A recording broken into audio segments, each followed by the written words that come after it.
Hey guys, welcome back to another video. I'm really sorry I've not been posting recently, but I am really working on something and something's coming up. So yeah, be sure to look out for that. Today I'm doing something a little bit different. Earlier this week, or maybe at the end of last week, Bible scholar Dan Mcclellan posted a video responding to a tweet which he had also posted on X. And in this tweet, he was responding to a person I think called Lily, and this person was sort of presenting a false prophecy by Joseph Smith, the prophet of Mormonism. And she says that, he basically prophesied that Christ's return would be in 56 years. And, well, it's 2025, so it did not happen. To this, Dr. Mcclellan replied by quoting a false prophecy by Jesus according to him. And to this, Mike Wenger responded, and that resulted in a video where, Dr. Mcclellan kept on, saying that Mike Wenger was putting dogma over data. And basically, I would just like to respond to that in a way. And hopefully I'm not biting off more than I can chew. So, Dr. Mcclellan, if you ever see this, I'm really open to understanding where you're coming from with this. So, yeah. Now, I would like to start off by saying, if Christ really did give a false prophecy, that means that Christianity is false, right? Because as we know from Deuteronomy chapter 18, verse 22, a prophet who speaks presumptuously, right, and claims to be speaking in the name of God, if what he says does not come to pass, then, he's not speaking from God. And I think that is something that should be true for Christ, for Joseph Smith, or anyone that claims to be a prophet. So if Christ really did give a false prophecy, that is a problem. However, I do not think that Christ really did give a false prophecy, and I will give my reason why. Another thing I would like to say, I don't think it is dogmatic for anyone to defend the truth of Christ's prophecy. Now, I realize that some of the solutions brought forward could be ad hoc. Yes! As Dr. Mcclellan pointed out in his response to Mike Wenger, I also would agree with the fact that most of the solutions that are provided for this particular portion of scripture are sometimes ad hoc. And I would like to say I do not exactly hold to Mike Wenger's solution for this particular portion of scripture because I don't think it fits. As Dr. Mcclellan points out in his video, I'll put the link in the description. The solution seems to not work in any way. I don't see how the transfiguration fits with the Son of Man coming and bringing his kingdom. But that does not mean that I would not like to hear Mike Wenger expound on that or present a case for why he thinks that sort of fulfills the prophecy. I personally think it's not a very good way to go about it, but I would like to hear more on that, if he does ever see this video, of course. Also, on the case of dogma over data, or at least an accusation that Dr. Mcclellan would place on most Christian apologists that, would try to reconcile this. I don't think it is really a case of dogma. Now, there is an inspiration to sort of rescue Christ from, being a false prophet. Maybe he could say that's dogmatically charged, but I don't think it is dogmatically charged because looking at the data, as Dr. Mcclellan would say, there is good reason for us to actually trust that Christ is a reliable prophet, or at least a true one. Earlier in chapter 16, he does also prophesy that he would die and resurrect after 3 days. Now, most Christians would agree that that is, in fact, something that happened. And I think that is a kind of prophecy that you can't exactly fake. And if we're speaking about false prophets, now that would be a prophecy where you would catch a false prophet. It is something you can't really make up. And given the fact that he does fulfill this prophecy and a list of very many others, I think I can only think of like 3 or maybe 2 that are majorly disputed. But one of the biggest is the fact that, he prophesied he would come back in the lifetime of the apostles and he just didn't. Or at least that's the accusation that most of the critics would place forward. Now, in light of that, well, at least the virtue or character of Christ as a prophet, as we see it throughout his life, I think we have ground for us to question our understanding of a particular statement, or that is at least attributed to Christ. Now, for example, Matthew here does say that Christ says, he will return in glory, and the people that are listening to him at that point, some of them will not have tasted death until they actually see it. He does actually say this. Two things here. One, at least traditionally, we would think that Matthew is the one telling this story. And this is something that does happen. And I think Dr. Mcclellan would also agree here. As a person that has taught students, your students don't exactly always render your words exactly as you put them, or they don't exactly reproduce what you have taught them the way you would want them to produce it. It may not always be as accurate, but there is some sense of idea in it. And I think that is something we can point to in regard to Matthew's account here, because we're getting Matthew tell us this story. So he could not be rendering this statement in its purest form, right? Or in its most accurate form. So I think that is one way we could think about this. The other, as I spoke about earlier, is, of course, Christ's virtue. And since this was in response to a prophecy given by Joseph Smith, I would like to draw a difference between those two. There are a multitude of reasons for us to doubt Joseph Smith's prophecies.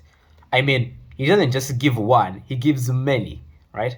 He speaks of, I think, a civil war breaking out in America and then spiraling into some sort of world war. On top of that, he speaks of things like God does not want polygamy, and then he goes back on his word and then reinstates polygamy for his sake. I could go on and on, but Joseph Smith's character is clearly something that should be questioned, especially when it comes to prophecy. He gives us more reason to doubt his words compared to Christ. Christ is in fact a prophet who gives us reason for us to believe him. I mean, who better to trust than a person who claims they will rise from the dead after 3 days and actually does it? That is something, that is reason for us to consider what this man says. Not to mention his virtue, right? The way he lives his life. I will point to, the charges brought against him in the book of Mark, his crucifixion. People try to bring charges against him, but none of them seems to be consistent. And most of them are dismissed. At the end of it all, the only thing that they can charge him with is blasphemy, for which he says that he's the Son of Man, which he never really does shy away from. He makes that clearly articulate. At the very least, we can say that he does think that he is the Son of Man of Daniel 7. And that is the reason as to why he is, crucified. Not because of any particular moral qualm, right? This is a man that we can actually trust, I think, very greatly. Now, in light of that, I think we have pretty solid ground to stand on when it comes to the multitude of data we're working with concerning the trustworthiness of Christ. We have many instances that allow us to find him as trustworthy. And so when we consider a statement that seems to be problematic, like this one, then I think it is only fair that we give him the benefit of the doubt, right? Allow me to give you an example. If you know a person who always tells the truth, right? And then you encounter a statement that seems to be far from the truth and is attributed to them, isn't it only charitable for you to consider that maybe you are either misunderstanding what they said, or the person presenting this statement is not exactly presenting it rightly? And I think there is good reason for us to believe that. I think that Mark is not exactly spot on in his account of this particular statement. Why do I think so? I would like to bring our attention to the Olivet Discourse of Matthew 24. Now, I am very well aware that someone could read this and say, wait, he keeps on saying you, and he's therefore talking to the people that are still with him, right? And so in some sense, he's actually saying that all of these things are going to happen in that time period. And I would say, right, but there are particular things that seem peculiar, like him saying that, the gospel has to be preached through the entire world, right? That's definitely something that did not happen in the lifetime of the apostles. What I think is this. When we look at the Olivet Discourse, if every single one of those signs of the end times was met, then I think Christ would return. Also consider the fact that he says that he doesn't exactly know the hour or the day, right? So where would he exactly put a maybe you could say that he doesn't know the exact date in the period of time where some of these guys have not exactly tasted death. Maybe you could go that route, but I think that there's certain markers here, him telling them of their persecution and death, all of that. But maybe that is not satisfactory. Now, I'd like to draw attention to something that he does say in verse 32 to around verse 34.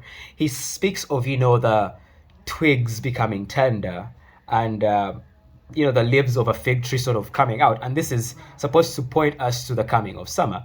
And then he goes on to say that when you see these signs, you know that, summer is right at the door. It's coming, right? It's coming next.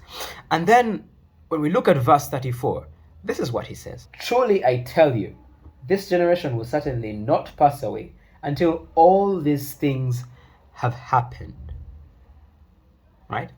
So we now see a difference. He's clearly talking about the same thing, and in a passage where we have him giving us more detail, he does sort of clarify this point. So we have two things that are in contention. We have a statement that is pretty brief or context that is pretty brief in Matthew 16, and then we have Matthew 24, where he clearly speaks extensively on this topic. And this time we have him saying that it is the signs that will have at least started taking place. I think this is an understanding we can actually take here, because this is not something that doesn't happen. And if any of you has sort of spoken on any topic, there are times when you will give a statement that is not exactly clear, right? Anyone that has done public speaking or has defended some sort of worldview or anything of the sort, right? The statements that sometimes you make that are not exactly full on, they're just, it's a quick statement, right? And you can sometimes make a mistake, maybe, but usually when we have long discourses, right, and the person has a chance to explain themselves and what they mean, I think usually they make their words clearer, right? And I think that is something we could consider for Christ here. That at a different point in time, we have this statement that could very well be just Matthew recounting something that he heard from Christ, and not in the most accurate way that he could render it. And, well, Mark also presents the statement the exact way. But I think this is something to consider, that, these people are rendering this story probably not in the most accurate way in this short format. And then when we reach the Olivet Discourse, we have him sort of expound on the topic. And I think that is something that is very important, because we can actually consider him meaning the signs. I think that is something that is very fair and something that is very charitable to the position here. I think it would be very uncharitable in light of all the data we have of trustworthiness from the character of Christ. He does show a lot of virtue.